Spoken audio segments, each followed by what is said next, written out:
So I wrote this book for a couple of reasons. I've had this incredible life, and I wanted to share it.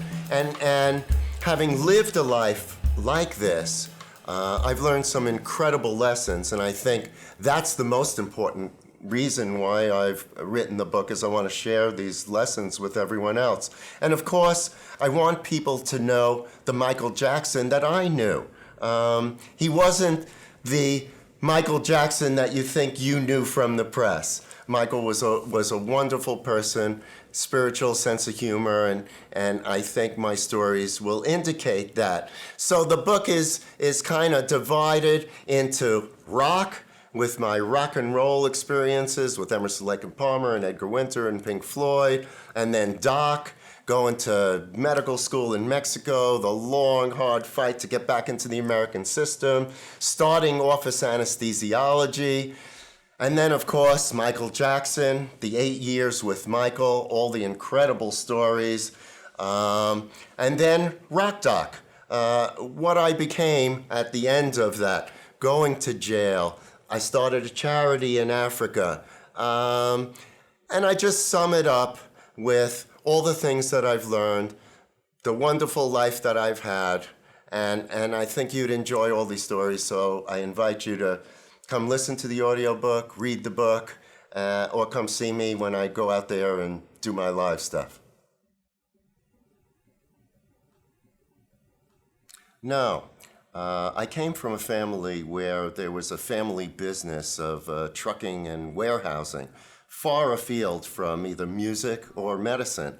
But for some reason, growing up in the 60s, being a child of the 60s, the rock and roll business was something that appealed to me from the very beginning. As a child, I would play my silverware on the table or anything else, or my hands on my knees, and I wanted to be a rock and roll star. And as far as being a doctor, I found the human body fascinating, and I wanted to learn as much about the human body as possible. And the idea of being able to help people by fixing things that were wrong with the human body seemed to be a phenomenal way to spend your life. In terms of being a rock star, as I said, I was a drummer. And so I looked towards the great drummers, Gene Krupa, Buddy Rich, the great jazz drummers. And then as rock and roll came to be, I was looking at people like John Bonham, even Ringo Starr. I wanted to be a rock and roll star. I did. I played drums in the school band and orchestra. And then as soon as I was able, I formed my own band, and we played, church dances, and we played bar mitzvahs and weddings, and we played anything that we could. And then eventually, when I got old enough, I did clubs, and I tried to be in bands that wrote original material. We tried to get record deals. But as it turned out, it never happened, and I ended up going to college to be a doctor in the 60s. Well, you have to remember, I'm going to be 69 years old next week. So when I grew up in the 50s, I was listening to things like Elvis Presley and stuff like that. And then once rock and roll really came into the 60s, the Beatles, I think we all of my generation remember the Beatles coming to America. And all of a sudden, it was a new world. And here were these long-haired guys, roughly my age, creating this unbelievably great music. And I thought, wow, I could be a part of that. And it kind of drew us all together, my friends and myself. We all listened to different things. Oh, do you like the Stones or do you like the Beatles? Which are you? And it created a whole environment during that time period that made it more than just listening to music. So in between my sophomore and junior year of college, it was 1969, and I was a pre-medical student at the University of Vermont. But I managed to get a summer job, which was a training program to become an operating room technician at a hospital in New York City. So I needed to sublet an apartment for the summer months, and I sublet an apartment in a part of New York City called the East Village. Now, don't forget, this is the summer of 1969. And the East Village was a crazy place with venues like the Fillmore East, which was this wonderful rock and roll venue, clubs like the Electric Circus, which was one of the first psychedelic clubs in New York City. And so the East Village, where I was living around 13th Street, was abuzz with activity. And I moved into an apartment, and I started to hear music coming from the apartments above where I was. And after a period of time, I decided, being a rock and roller still, I had to investigate. So when I investigated, lo and behold, I found that there were musicians living upstairs. And they were a band called the McCoys.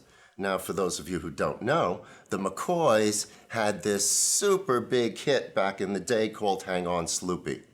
And I knew of it, and I knew of the band, so I was very excited.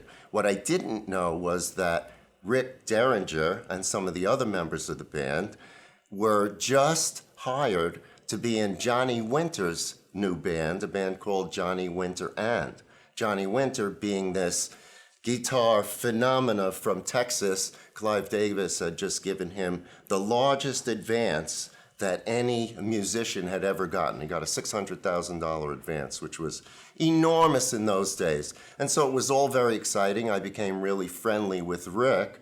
I wanted him to get me a job as a drummer, but by the end of the summer, that wasn't going to happen. And I was surprised when he called me about 6 months later and offered me a job as a road manager for Johnny Winter's brother, Edgar Winter. And so I was off and running.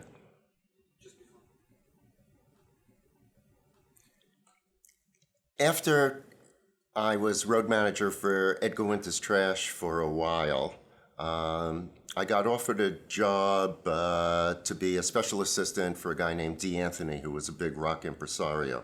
And D was handling Emerson, Lake and Palmer in the States. And I went on an Emerson, Lake and Palmer tour, ostensibly to do box office, but the tour was not running well, and I had a lot of experience as a tour manager, and so I ended up taking over more or less as a tour manager. And through that, I was offered a job as tour manager, a permanent tour manager for Emerson, Lake and Palmer in London. I took the job, I went to London, and as fate would have it, an old girlfriend of mine from the University of Vermont was not only living in London, but she had married a guy named Peter Watts. And Peter Watts was an interesting character. Peter and I had become very good friends, and he told me his history. He had started out as road manager for a well-known English band called the Pretty Things. And then from there, he moved on to be both road manager and chief sound technician for the Pink Floyd. And so Peter and I, being the good friends that we were, when the Pink Floyd was ready to go on tour to do the Dark Side of the Moon tour, they knew that they wanted to have a technologically superior show. And Peter had a certain amount of equipment. He had sound equipment, lighting equipment. Obviously, the Pink Floyd had a lot of equipment. But they didn't have enough equipment to do the kind of production that they wanted to do for the Dark Side of the Moon tour. They actually went out on a short English tour, tried it with just their equipment alone, and they were not successful. And so when they came back, by this point, Peter had helped me develop a production company, an all-in-one production company, which was a unique concept at that time, because groups either had their own production equipment or would bring multiple companies on board, a sound company, a lighting company, road crew, trucking company, and my concept was, let's do an all-in-one company. Peter had helped me create that company, and so he came back to me and he said, look, Pink Floyd have never taken an outside company to do a tour. And I've already spoken to management, Steve O'Rourke, and we would like your company, Circus Talents Limited, to partner with us to do the rest of the world Pink Floyd Dark Side of the Moon tour. And that's pretty much how it came about. You know, you have to understand, when you're actually on the road, on a tour, it's work. And as much as the music may be great and the production may be incredible, I was working. It was my job to make sure that the production was incredible. So it's not like smoking a joint and sitting in the back and listening to the music as a concept album. And certainly in those years, we had no idea. We knew it was a good product, but we had no idea that it would become what it became. This iconic, unbelievable, best-selling album, on Billboard for 10 years. Nobody knew that. We knew it was great. It was great music every night. It was a tremendous production. Did I know that it was going to be any greater than some of the ELP stuff I did, or T-Rex, or Humble Pie? I mean, all of those tours in their own right were terrific. But of course, Dark Side of the Moon is Dark Side of the Moon. And I'll always be very proud of the part that I played and the fact that I got to be there. So the rock and roll lifestyle is pretty much the rock and roll lifestyle, and the old expression, sex, drugs, and rock and roll, was pretty much sex, drugs, and rock and roll. And having said that, I beat myself up pretty good, and I ended up having kidney stones, a very painful condition that put me in the hospital. And one evening, I was watching TV late at night, and by this point, I had already accomplished quite a bit in the music business. It was after the Pink Floyd Dark Side of the Moon. It was after Emerson, Lake and Palmer. I had done quite a lot in 5-6 years. And a movie came on, an old American movie called Not as a Stranger. And basically, the movie's about a bunch of medical residents, medical interns going through their trials and tribulations, and then it follows one of them who becomes this great country doctor, whatever. And I don't know if it was the kidney stones, the drugs they were giving me, the pent-up emotion from all the years on the road, but something about the film struck me, and struck me deeply. And I had kind of an epiphany. And I decided that I was done. The one thing that I hadn't accomplished in the music business that I really wanted to do when all this started was to be a drummer. And I saw I was never going to be the drummer, and I had accomplished so much on the business end, and I still had this dream of being a doctor. And this movie, for whatever reason, reignited the dream. I started to cry. I cried for a long time, and when I stopped and the emotion was gone, I made a decision that I was finished with the music business. I would go back to America, and I would try and become that country doctor that I had seen on the screen that day. At that time, I was about 25 years old. When I went back to America, I had to go back to college because I had just walked out of college to take the job with Edgar Winter. So I didn't have many college credits. I certainly couldn't go right to a medical school. I had to go back to college. And then in America at the time, this was in the mid to late 70s, there was a glut of students trying to become doctors. The Vietnam War was coming to an end, and many of the GIs came back, went to school, and a certain number of them applied to medical schools, in addition to the normal amount of students that were applying to medical schools, and there just weren't enough spots. And so there were schools in other parts of the world, medical schools, that were aware of this problem in the United States. And as a result, they opened their doors to American students.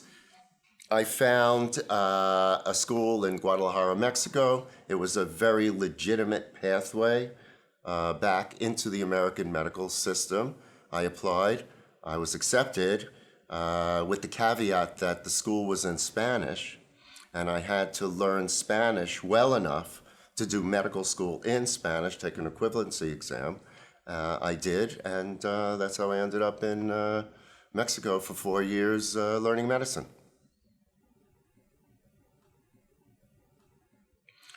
You know, it was an interesting experience.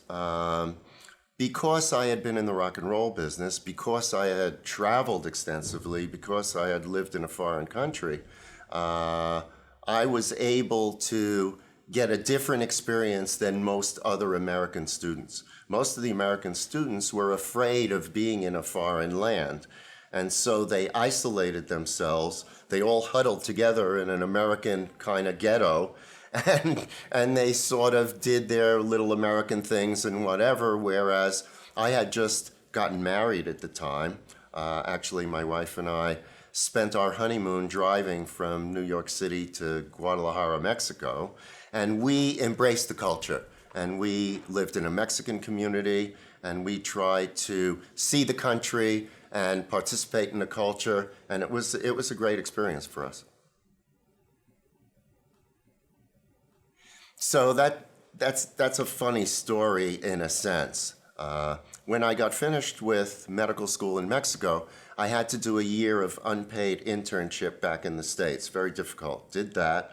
And then I had to decide, well, what kind of doctor would I like to be? And for whatever reason, I decided that maybe a surgeon would be right for me. It was very fascinating to me that you could actually cut and sew and fix things in the human body, going back to what I originally said about my fascination with the body. So I thought I would be a surgeon, but after 2 years of a very difficult surgical residency with every other night on call and all kinds of other stuff, I had it, and I knew that I wanted another specialty, but I didn't know what specialty to choose. Well, the anesthesiologist on the other end of the table had heard my rock and roll stories, and they all had said to me, "Come over here, you're on the wrong side of the table." I said, "What do you mean?" And you know, I say this as a joke, but I mean it sincerely. Again, sex, drugs, and rock and roll. I had done probably every drug known to man when I was in the rock and roll business, and I did them in every combination. And I must tell you, there's a difference in reading the effect of a drug in a book and actually knowing what that effect is because you've taken the drug. And so I realized that I had a little bit of an advantage because many of the drugs used in anesthesiology are really very similar or even the same as street drugs. They just have different names, they come in different forms, whatever. And so from my knowledge of personal experimentation, I was quite sure that I could probably be a very good anesthesiologist, and so I made the switch. So I had to decide what kind of an anesthesiologist I wanted to be. And most people, when they went into anesthesia, did classical anesthesiology. And what I mean by that is anesthesiologists form large groups, and they're hospital-based, and they rotate the cases that they do, and they rotate on call, and that's what it is to be an anesthesiologist. And I had spent so many years in hospitals doing residencies that I really had no interest in that form of anesthesiology. But that presented a problem, because if I didn't want to do that, what could I do? Well, I looked around, and I noticed in various parts of the world, people, surgeons, had operating rooms in their office, with an operating room, recovery room, and they would actually do surgery in their office. And when I looked into it, I realized the reason that this wasn't happening in New York City and in America in general was because the drugs that were in use at that time were not at all geared towards doing surgery in offices. And the monitors that you use to monitor a patient were also not geared towards an office. Everything was geared towards hospital medicine, meaning you had a large group of people. If something went wrong, you had all kinds of expensive hospital equipment. If something went wrong, you had nurses, you had things, you had whatever. And I think many anesthesiologists were just too afraid to go into an office by themselves to give combinations of drugs to put people to sleep. Again, going back to my rock and roll experience, I felt very comfortable giving combinations of drugs by myself to people in an office. I thought that I could do it. And so I created the specialty of office anesthesiology in New York City. And let me say this, it was difficult and it was a little bit dangerous And fortunately for me, within a year to a year and a half of when I started my practice, better drugs for office surgery became available, and better monitors for anesthesiologists became available. And within a period of about a year and a half, my job became much, much safer. And many of my colleagues who laughed at me or said I would hurt people, I would never last, realized what a wonderful business it was and started asking me for work. I was an office-based anesthesiologist struggling with the drugs and monitors that existed. And as such, I read all of the anesthesia literature because I was always looking for new things that came out. Propofol was a drug that I became aware of in the late 1980s. I'm not sure exactly when it was developed, but they were using it extensively in Europe in the 80s. It was legal in Europe well before it was legal in the United States. And when I read the studies of the Propofol dynamics about how easy a drug it was to use and how much better a drug it was than the drugs we were using for the same effects. Anesthesiologists put people to sleep so that surgeons, if you're doing the kind of surgery where they're locally injecting anesthetic, you have to put the patient to sleep so they could inject all the anesthesia, right? The local anesthesia. Or if it's even general anesthesia, you always have to put the patient in the state to begin with. And we would use a certain drug for that. The standard prior to Propofol was a drug called sodium pentothal. And sodium pentothal was a very difficult drug to use. It was very depressing of your heart and respiration. It was difficult to control. And most importantly, when somebody woke up after using sodium pentothal, 9 times out of 10, they would have nausea. Now, if you're in an office, the last thing you want is nausea because these are surgeries where you're basically sending somebody home that day. And so you can't send anybody home if they're nauseous. In addition to that, trying to use a drug that depresses blood pressure so much can be kind of dangerous. So when I saw Propofol and the fact that it depressed everything much less, it didn't cause any kind of nausea, and people would wake up instantly, I knew that ultimately I needed to use this drug. So I started to study about it. As soon as it became available in America, I think I was one of the first people, certainly the first person outside a hospital to start using it in an office-based setting. And then I used it extensively from then on for my entire 20 years of medical practice. I talked before about the rock and roll business and drugs, and you know, I had a life filled with drugs. But I was able to control myself and become a doctor. And I didn't do drugs at that point, but anesthesiologists have the keys to the candy cabinet, so to speak. And one of the occupational hazards of being an anesthesiologist is drug addiction, because it's a very difficult profession in many ways. I like to say it's moments of terror with hours of boredom.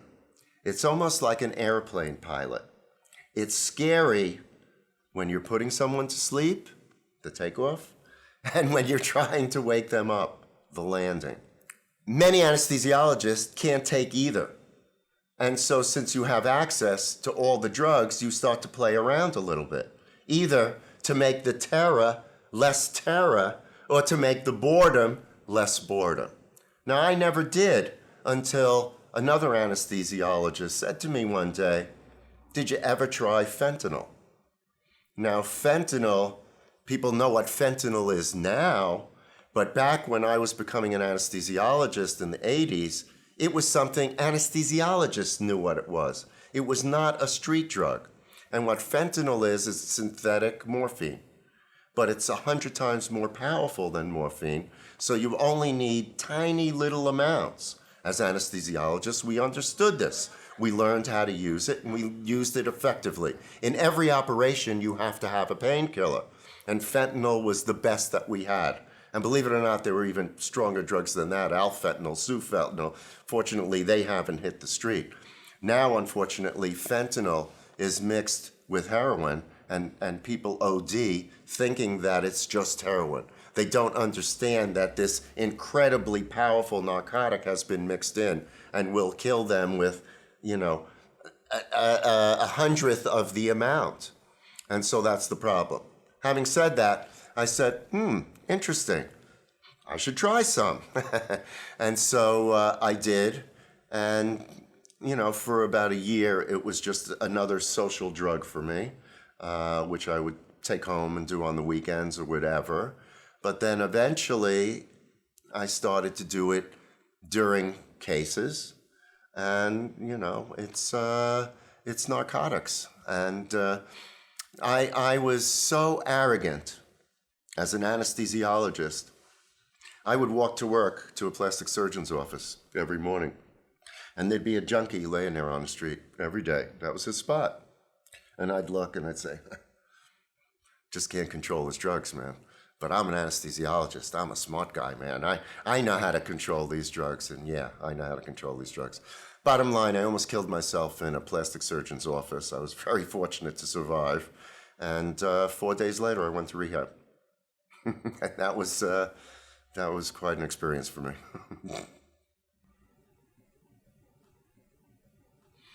Initially, I didn't keep my hands in the music business because I had to build a busy anesthesia practice. But then eventually, once the practice was ongoing and I had other people to help me, to cover for me, I started looking around again to see if there were any possibilities for me to do something in the music business on the side. And what happened was quite strange, because one of the doctors that I worked with had a girlfriend who ended up being a songwriter, and she needed management, and I got involved with her, and lo and behold, I was in the music business again for a minute. So I was working in offices, in doctors' offices. I started my practice with plastic and reconstructive surgeons because I knew they had the kind of cases that I could do without having to bring in anesthesia machines. They were very conducive to an office surgical setting. And Michael walked into one of the offices about 8 years after I had started my anesthesia practice. And I liked Michael right away. We related because, in a way, I was everything that Michael liked. I was a real music person, not just somebody with a casual musical experience, but I had real musical experience and real musical knowledge. So he and I could talk music. And of course, Michael liked doctors, and there I was. I was a doctor and a real music guy, and we just hit it off. Well, Michael and I would talk about music and medicine. He was very interested in my stories of the old days on the road. He found it fascinating, the Pink Floyd story, for example. Michael certainly knew of Pink Floyd and Dark Side of the Moon, but had no relationship to it. And Michael was a master of production, and so he wanted to know everything about my productions of the past.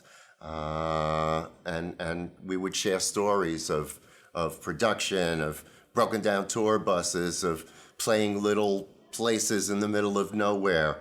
And we could just relate on many different levels. Michael Jackson was a human being like you and me. He was a person. He was a complicated person. He had a great sense of humor. He was spiritual. He was a great friend. All the things that you wouldn't think Michael was, he really was. The problem with Michael is it was very difficult to get close to him. He put up a wall. He was very nervous about people because of what he had made himself and because of the way people related to him.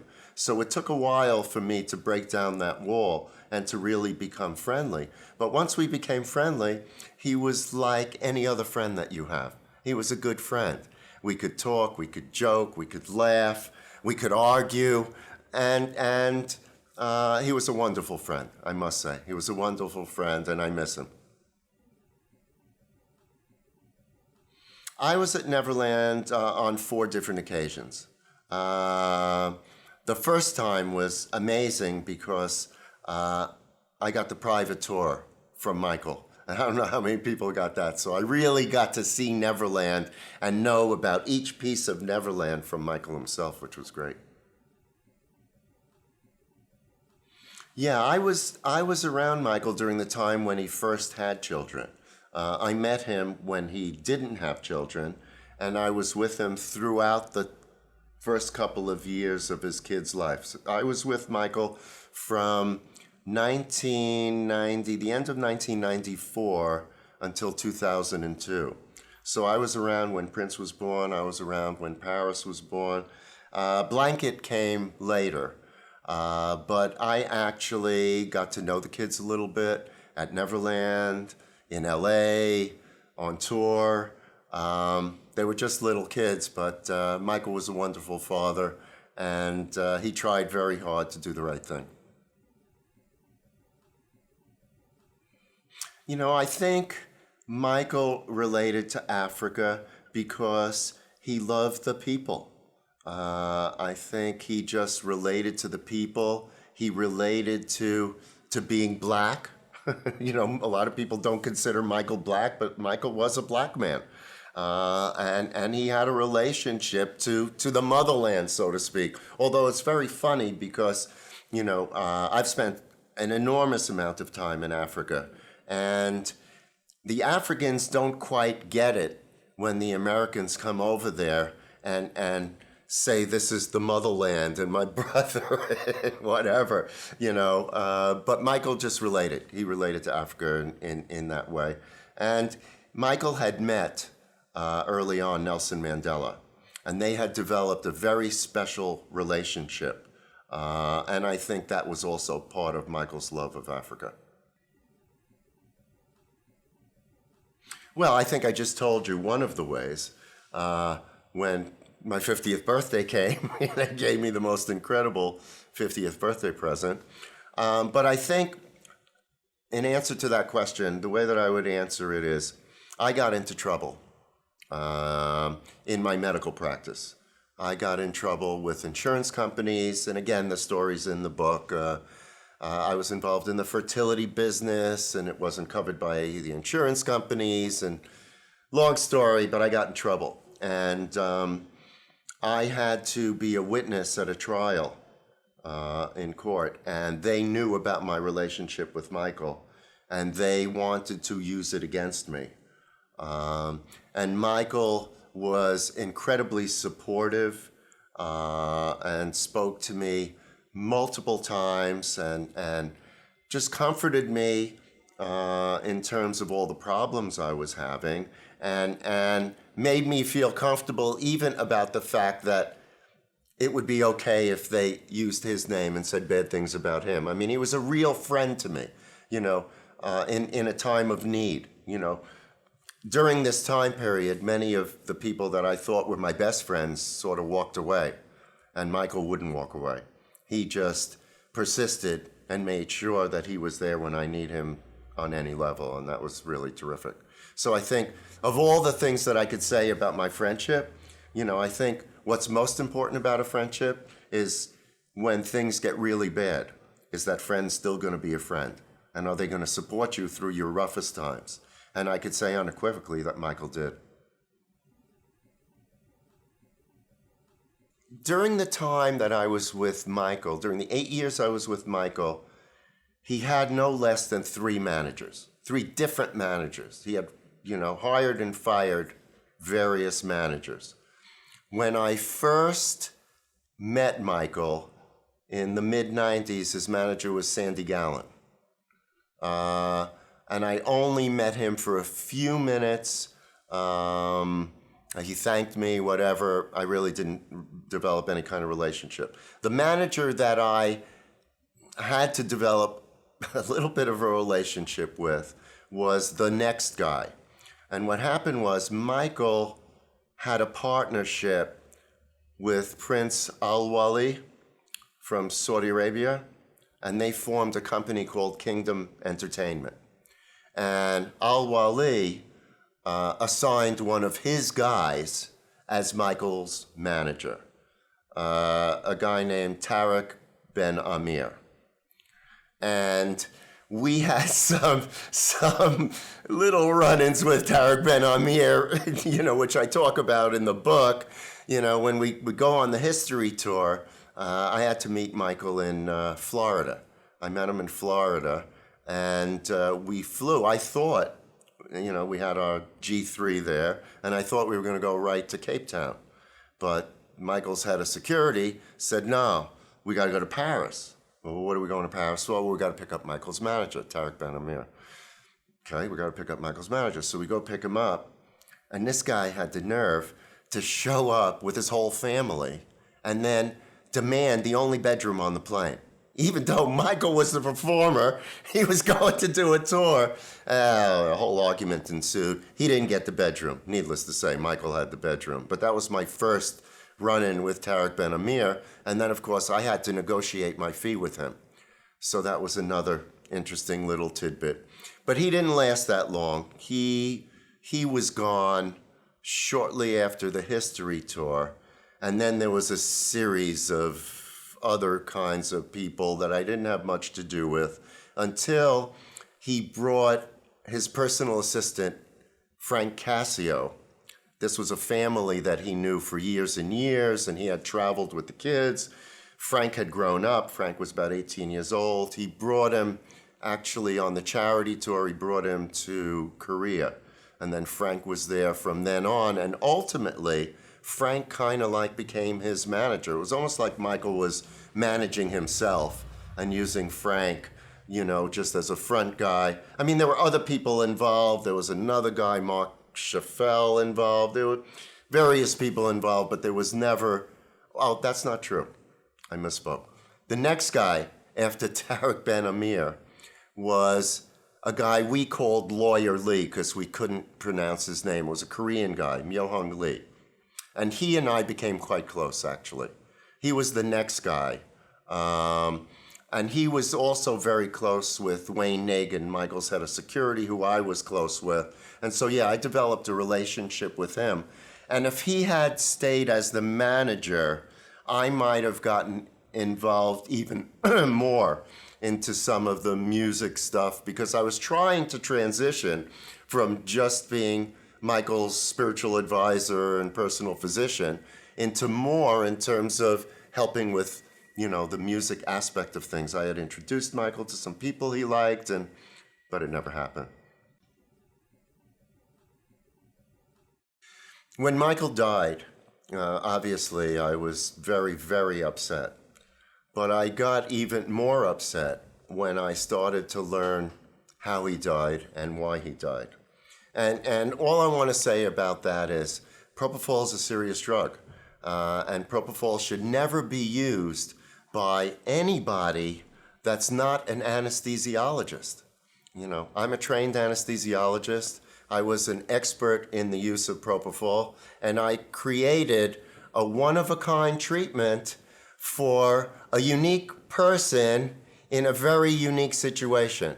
And I'm not advocating it, nor do I think it should be used by anyone else for that reason. It was just what it was for that time in the hands of an expert, and I'm sorry things turned out the way they did. So, after Michael died, it was very upsetting to me. And there were more things that happened to me that were even more upsetting because people didn't really understand what was going on right after he died. And so I was badgered by the press. CNN, top among them, when they actually came to my house and filmed an interview, much to my dismay.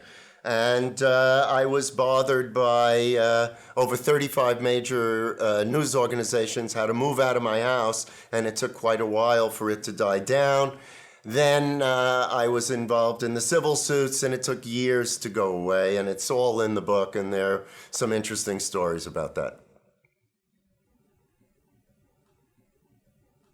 So I had this anesthesia practice, and I wanted to expand my business. And so I got into the fertility business, in vitro fertilization. It was something that really started in the late 80s. And again, it started, I think in the UK is where it started, but it quickly came over to America. And I was watching the articles, and I knew that fertility centers would be set up in America, and I knew the fertility doctors would need anesthesiologists, because I knew most of them would not get their centers in hospitals, too expensive. They would want to set them up privately, and many of these cases necessitated anesthesia. So I created an anesthesia fertility business, and it grew quite large. We thought insurance companies were going to pay, at least for the first cycle. But we found out very quickly that they were not going to pay. And so 99% of the doctors that I worked with went to a fee-for-service model. But I had this one doctor, a very prominent gynecologist, and he felt that every woman had a right to have a baby, and screw the insurance companies. They're his patients. Since most fertility problems were gynecological problems, he would just fake it and bill the procedures as if they were gynecology problems as opposed to fertility. And then I had to make a decision. Do I want to continue to work with this guy, or do I want to walk away? And I felt, I'm a fee-for-service guy. I'm not doing anything illegal. I'm charging normally. If he wants to bill this procedure as fertility, let him bill it. It'll be his problem should something happen. We did it for about 10 years, and I was dead wrong. Because what I wasn't looking at was the fact that I had to anesthesiologists make up their own operative report. It's a legal document, whatever. And on that report, you have to record every 5 minutes, you record the patient's blood pressure, or every 15 minutes, whatever. It's a whole chart of the operation. And on the top of the chart, you have to give a little history of that patient. And in the history, it asks what medications the patient was on. Now, I couldn't put fertility medications because then the insurance company would know what we were really doing. So I didn't. And based on that, I got caught up in the web. And I was as much a part of the crime as the surgeon was. And so I was given a choice by the FBI. And the choice was, will you cooperate with us to help get this guy, or we're just going to charge you with all these crimes. But we won't give you immunity. You're still going to have to plead guilty to one charge. So plead guilty to one charge, cooperate with us, and then we'll write you the best letters, and the judge will listen to us, and you'll get a slap on the wrist, and that'll be the end of it. There was another complicating factor.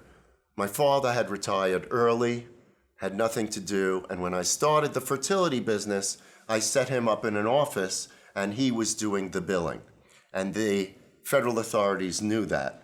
And they said, if you decide to not cooperate, not only will we charge you, but we're going to go after your father as well. So really, I had no choice, and I decided to cooperate with the authorities. And it was a long, drawn-out, horrible time in my life because it dragged on forever. The wheels of justice don't turn very quickly. That's all I could say. And it went on for years, literally years. And eventually, there were trials, and they were brutal trials where I got beat up horribly. There was one trial. It was on all the newspapers, TV, radio, and I was the bad guy. Because in order to convict this guy, I had to tell the truth, but then his lawyers had to paint me as a bad guy, as a lawyer, as a cheat, as a terrible bad guy. So it was horrible for me. First trial ended in a hung jury. The second trial, he got convicted. Okay, now it's time for us to be sentenced. And again, I was assured by my lawyers, by everyone, you did the right thing. We're going to write you the letters. The judge always goes along with what we say. Don't worry about it. And they wrote me wonderful letters. And the judge had heard too many things about my life over the course of 2 trials that he didn't like. And so basically he decided that I needed to go to jail as well. Didn't listen to the prosecutors, didn't listen to probation, didn't listen to the FBI, increased my points so that he could then send me to jail. And that's how I ended up in jail. You know, jail was, you know, what was it like in jail? You know, that's a funny question. Where was it? So, I had heard about Club Fed, something called Club Fed. Back in the day, you know, in the 70s during the Watergate thing, when a lot of these American politicians in the Nixon era, you know, got busted and stuff for breaking into Democratic headquarters and cover up and all that. And these guys got sent to jail, some of them, you know, politicians, people like that. And they had gone to these places called what they called Club Fed.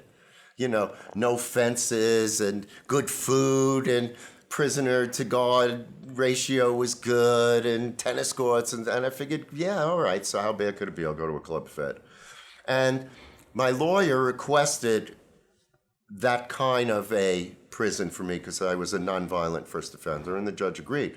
But what I then found out is the Club Feds no longer existed. Those were the lowest on the totem pole in terms of the lowest security places, but there were no tennis courts anymore or anything like that, and it was still jail. So that's where I expected to go. And then when I got to prison on the first day, I realized that that's not where I was going. I looked, and it looked like a penitentiary in a James Cagney movie. It had the towers, and it had the barbed wire, and it had everything. And then I found out that even though eventually I could end up in the prison camp, I had to go through a step-down system and start in the medium security prison. And in the federal system, everybody's mixed together. So it wasn't just white-collar criminals. It was everybody, because even violent offenders, after a number of years in a heavy prison, if they have good behavior, they then get stepped down into medium security. So it's a step-down system. So you're thrown in with everybody. And initially, it was quite jarring, as you can imagine. I mean, the first day or two was like, you know, let me get myself together, let me make sure I'm cool here, you know, and let me not do anything stupid, not act stupid, be real careful. Who am I going to hang out with? Who am I going to talk with? But eventually, once I got sort of comfortable, and once I got sent down to the prison camp, it became a really, listen, I'm not recommending prison for anybody, and one day of prison is too much because, you know, it takes away your freedom. And you have to learn that you can still be free in your mind, no matter what happens to your physical presence. You know, you learn a different type of freedom. You learn freedom of the mind. No, I couldn't walk out the door. I couldn't do what I wanted to do every day. I couldn't eat when I wanted. I couldn't drink when I wanted. I couldn't see this one. But I could always be free in my mind. And that's a different kind of freedom. And unless you're put in a position like that, I don't know if you ever really understand what that means. And so that was an important lesson. Number two, I got to read a lot. And so that was wonderful. You know, when do you ever have time to just sit and read? Number three, before I went to jail, Leanne said to me, because the prison camp, the low security, is a work camp. Everybody works. So she said, you should get a job in the kitchen. I said, kitchen? You gotta be nuts. I just spent the last 20 years in cold, windowless operating rooms. Now you want me to go to a hot, windowless room. No way. I want to work outside. But you know how things work. I got assigned to the kitchen. And just one real quick funny story about that. I don't know anything about the kitchen. So I'm asking other inmates, what's the deal with the kitchen? They said, well, there's multiple jobs in the kitchen, but there's only 2 good jobs. All right, what are they? Cook or veggie prep? What the hell's veggie prep? Well, that's the guy who cuts all the vegetables. He does all the prep work for, and we have a salad bar here. So I think to myself, okay. So the cop, there's 7 of us assigned to the kitchen that day. Cop goes around to ask everybody, you got any experience? You got any experience? You got any experience? So gets to me. You got any experience?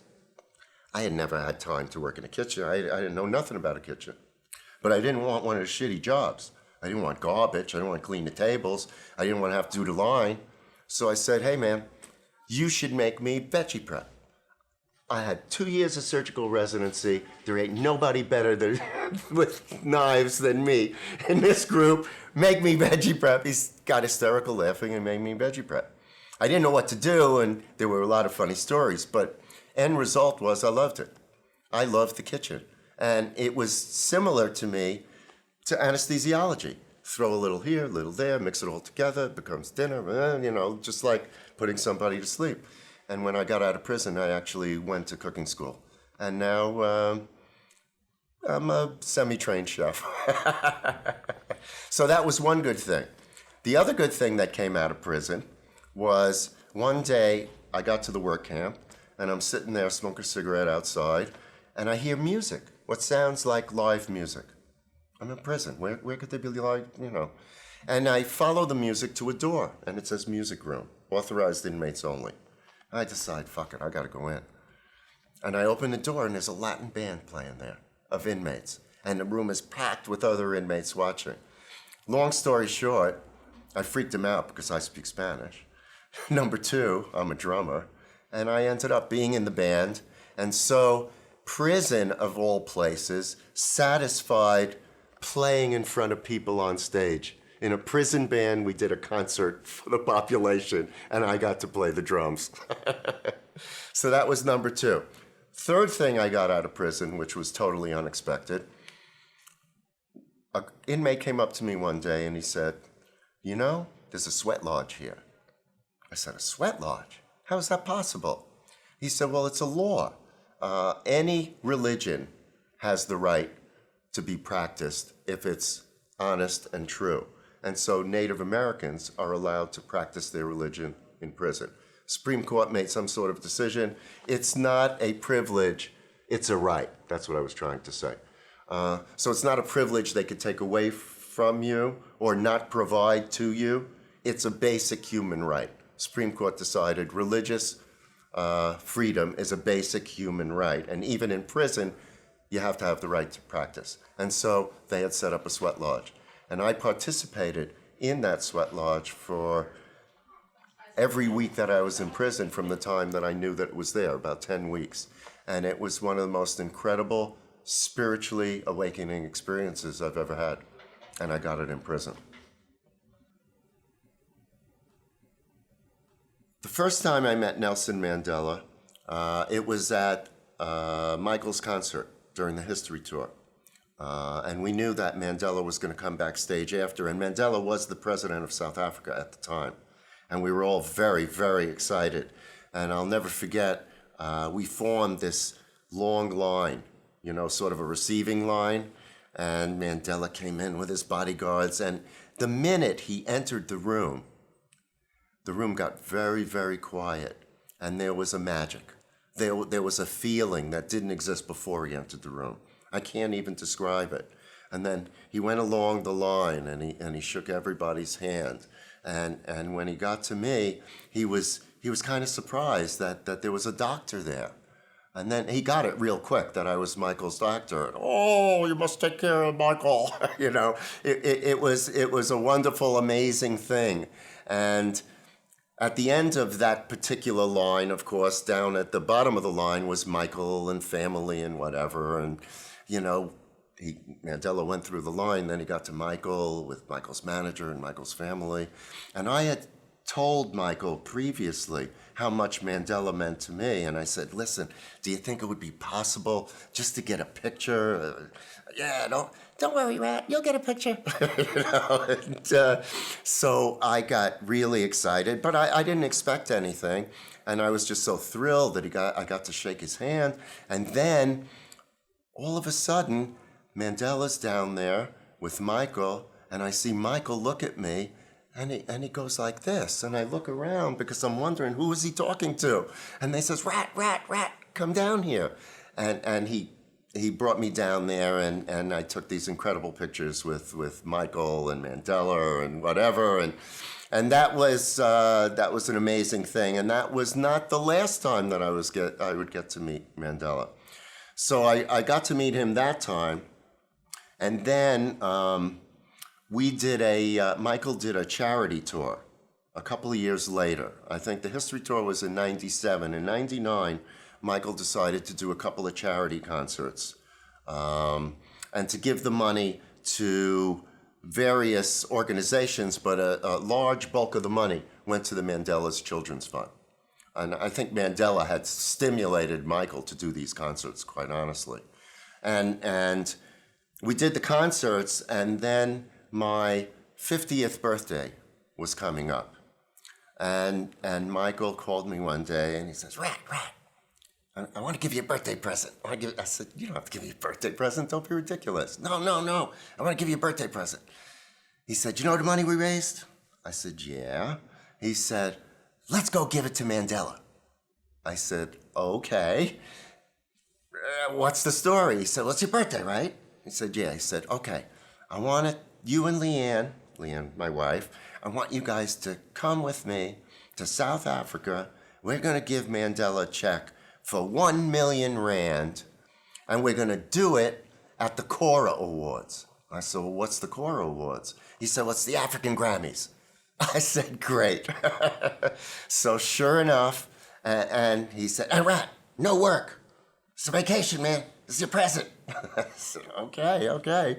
And sure enough, we flew to South Africa, and Michael got us this great suite, and we went to the Cora Awards. It was amazing. There's Michael and Mandela, and we give him the check, and then Michael says to me, well, we're good. We're going to spend some time. We're going to meet him, whatever he says. And sure enough, on that trip, my wife and Leanne and I got to spend an afternoon in a suite in Sun City with Mandela, his wife, Graça Michel, Michael's kids. It was actually the time when Mandela had met Prince, but Mandela had never met Paris. So Michael was actually presenting Paris to Mandela. It was an amazing afternoon. Got to spend an amazing afternoon. And ultimately, I started a charity in Africa, and Mandela made it possible to finance the first project. So, very special man. So I wrote this book for a couple of reasons. I've had this incredible life, and I wanted to share it. And having lived a life like this, I've learned some incredible lessons, and I think that's the most important reason why I've written the book, is I want to share these lessons with everyone else. And of course, I want people to know the Michael Jackson that I knew.